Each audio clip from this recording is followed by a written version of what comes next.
তোমরা কি মনে করছো আমি কি কোনো কাউ ফার্মে এসেছি? একদমই নয়। আমি এসেছি আমার বাবার মামার বাড়িতে, যেখানে যাওয়ার সৌভাগ্য সবার হয় না, তবে এই সৌভাগ্যটা আমার ছোটবেলা থেকে। তোমরা জানিও তো তোমাদের কাদের কাদের এরকম সৌভাগ্য হয়েছে। এই যে জেঠুমনিকে দেখছো, জেঠুমনি এই গরু বাছুরগুলোকে পালন করেন। শুধু গরু বাছুরেই এনারা থেমে নেই, ছাগল, হাঁস, মুরগি, পায়রা এগুলোও এনারা পোষেন। আসলে এগুলো ভালোবেসেই পোষেন।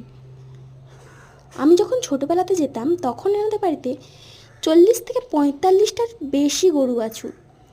এখন কমে গেছে, কারণ জেঠুমনির বয়স হচ্ছে। জেঠুমনি একটাও গরু বাছুর বিক্রি করতে দেন না।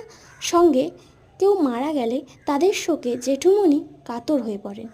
এখন কথা হচ্ছে, গরুগুলো যতটা জেঠুমনিকে ভালোবাসে, জেঠুমনি কিন্তু তার দ্বিগুণ ভালোবাসে গরুগুলোকে। কারণ এদের জন্য দেখো পাখার ব্যবস্থা, এই গোয়াল ঘরটায় 5টা থেকে 6টা পাখা লাগানো, সঙ্গে মশা মারা ধূপ সন্ধে হলেই দিয়ে দিতে হবে। আর সময় মতো খাবারও দেয়। সঙ্গে এখানে হাঁসগুলোকেও তোমাদের দেখিয়ে দিলাম।